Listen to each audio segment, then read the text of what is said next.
Side of things, gentlemen? I'm ready. They are now 2-0 for the first time since 2011. They already have a league-best 10 takeaways through 2 games after totaling an NFL 13 takeaways all of last season. Those 10 takeaways have led directly to 31 points on the board, which is 2 TDs more than they've allowed through 2 weeks. Defense is legit. Brandon Marshall, Eric Decker putting in work. Stephen A., how far does Gangrene go? I got to tell you something. I have them as my wild card going to the playoffs, and I'll stick to that. I'm still not overly impressed with the Jets' offense. I need to see more. Whether it's Chris Ivory or somebody else running with the football, they just need to do a better job. As I'm looking at this right now, I'm seeing a running game that's essentially, I mean, what did they do here? You got a running game where their leading rusher was 57 yards. It's more than 4 yards a carry in Chris Ivory, but nevertheless, I need to see more from their running game. I hope Eric Decker is healthy because he was playing well before he got hurt, but it doesn't look good, doesn't sound good. Brandon Marshall's the #1 receiver in this league. He's a stud, and what I love about him most is that he's best when the bright lights are on. He's one of those guys that the more the lights shine, the bigger the moment, the more he shows up. And so I just think that's a beautiful, beautiful thing.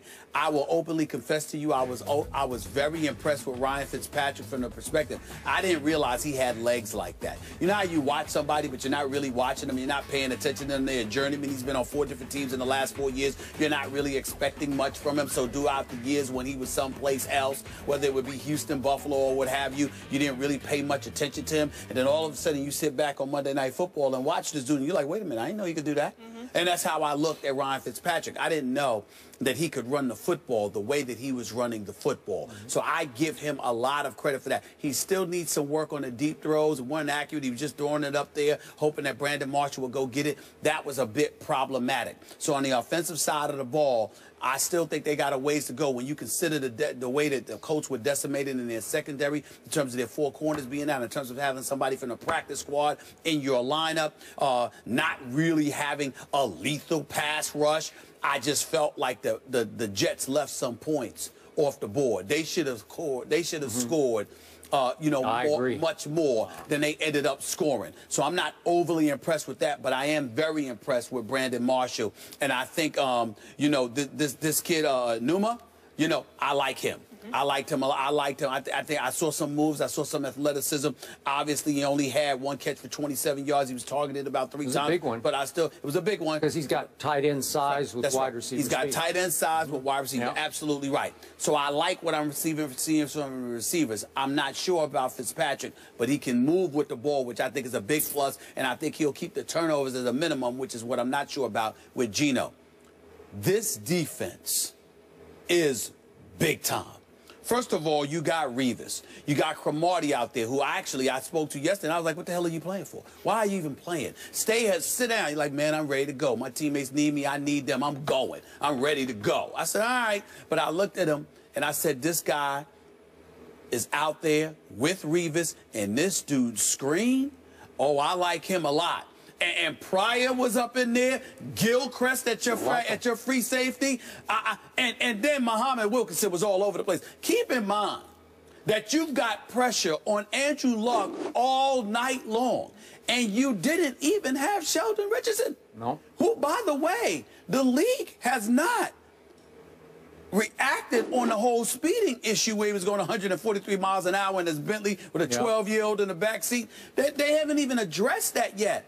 The Jets, all they know is that he's out for 4 games. He could very well, who knows what could happen. So if the league doesn't address it, or they say, all right, make sure, you don't let it happen again, and they move on because you're already going for 4 games. If this dude comes back after 4 games with the defense we're already seeing, I'm asking this question. How are you scoring on the Jets? I'd really, really like to know that, because they can get pressure on you and the secondary can lock you down. How are you scoring on these New York Jets? I don't know the answer to that question. So for me, when I look at the Jets, I'm very their defense is elite. Their offense is suspect. It's a question mark, but I still think they're a team to watch to make the playoffs. I'm going to stick with them as my wild card. Are they a threat to win the conference? I think anytime you have an elite defense, you're a threat. And I'll tell you why. Much respect to Trent Dilfer for bringing up this point. That's how he won a Super Bowl. He sat up there, you know, didn't make mistakes, wasn't spectacular, but did his job, didn't make mistakes, and left it to his defense. Can Ryan Fitzpatrick do that with a Brandon Marshall? Hopefully Eric Decker will come back with the Newmore and what have you. Can he do that? If they can do that, anything's possible. Anything's possible. I think the bottom line is you can't look at the Jets and say they have no chance. With a defense like that, you always have a chance. Better than the Bills? Jets better than the Bills, Skip? The New York Jets will go as far as Ryan Fitzpatrick takes them, and it won't be far enough. I picked the Bills to be the wild card, obviously coming out of the same division, because I think the defenses are about a dead heat between Bills and Jets. And I agree with everything you just said. But the Bills are no joke either, though Tom Brady made them look laughable. But they're no joke, and they will continue to show you that. Okay. But I like the Bills' weapons on offense more than I even like the Jets. And I love Brandon Marshall. But I think Ryan Fitzpatrick has maxed out so far. I think you've gotten the best of him. He will occasionally throw it to the wrong team. And I think you'll see more. What is he now? He's 4 touchdowns to 2 interceptions. Yep. Pretty good. He's been very good. Better than I thought he would be. He's capable of doing that because he started so many. What's he up to? I've lost track now. It's like 75 starts in the NFL. Okay. That's a lot of game experience. So I think they went with the right guy. I would take him over Geno just to at some point become that game manager that you need, as you talked about. But in the end, Tyrod Taylor with Sammy Watkins and LaShawn and, you know, all the rest of them, they put up 32 on Belichick's defense. That was impressive to me. They almost got back in that game. They are explosive on offense, and the Jets will never be accused of being explosive on offense. Just to get to your point to help you out here, Ryan Fitzpatrick has 91 starts. 91 starts. Career. He's 35, 55. And 1. Okay. He's been with a lot of bad teams. He had a couple of nice little runs. He had a good run in Buffalo under Chan Gailey for a while. Then he got his big contract, and he didn't have such a good run. Yep. Okay. He's capable, but is he capable of doing it when it really matters? I'm going to give a slight edge to the Bills, and I'm going to say that the Jets just missed the playoffs. More like 9-7 to 10-6. Okay.